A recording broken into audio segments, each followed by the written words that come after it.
S&D helps us create variety, a variety offer for our customer. The number one, hands down, is, regular coffee. They've given us the ability to also offer multiple varieties of flavored coffees, single origin coffees, coupled with some of the cappuccinos and lattes and various teas.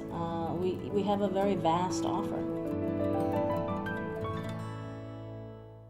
Hi, this is Steve Holtz at the NACS show. Last week the association welcomed its new chairman, Tom Robinson, the president of Robinson Oil.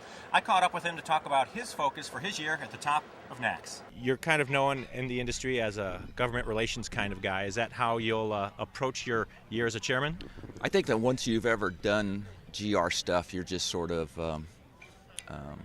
you're always going to do it. I mean, you almost can't get rid of it even if you wanted to.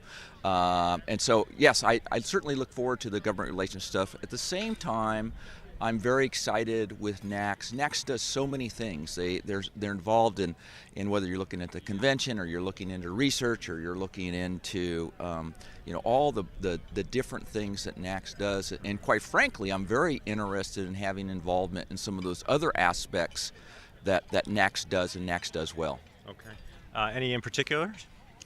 Well, I guess a couple things. One is the convention to me is a fascinating event. I mean, it is an absolute production.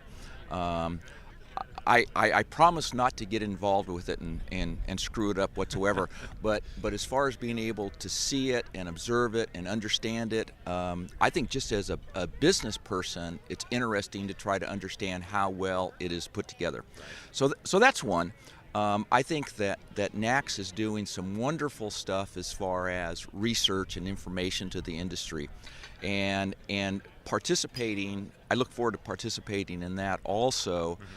Again, it's and quite frankly, it's somewhat selfish on my part because I think that the information that's provided to understand some of that is not only helpful for NACS, helpful for the industry, but it's certainly very helpful for me as an individual business person. Yeah, absolutely. That's good. I do have to take you back to GR a little bit.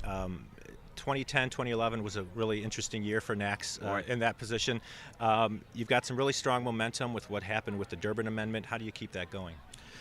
I think that NACS has been very, very strong and very solid in the government relations for a while. Obviously, the interchange battle, the interchange victory was a big, big deal.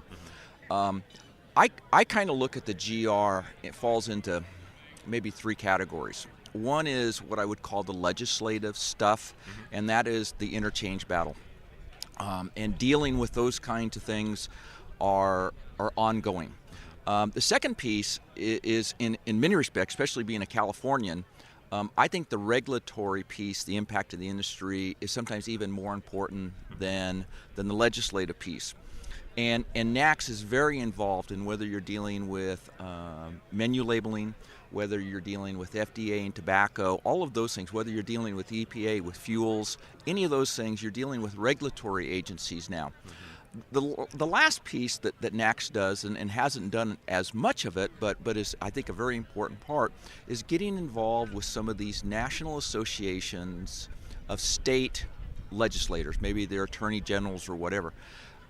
That is a huge opportunity for NACS and the industry because that is really sort of a breeding ground for things to occur, and no one else can really play in that. The state associations, that doesn't work for them, really, and it's really a place for a national association like NACS. So I see that as sort of the other place that NACS is being involved that's an important place to play. Yeah, okay, great. Well, we wish you much success. Thanks for joining us. Thank you.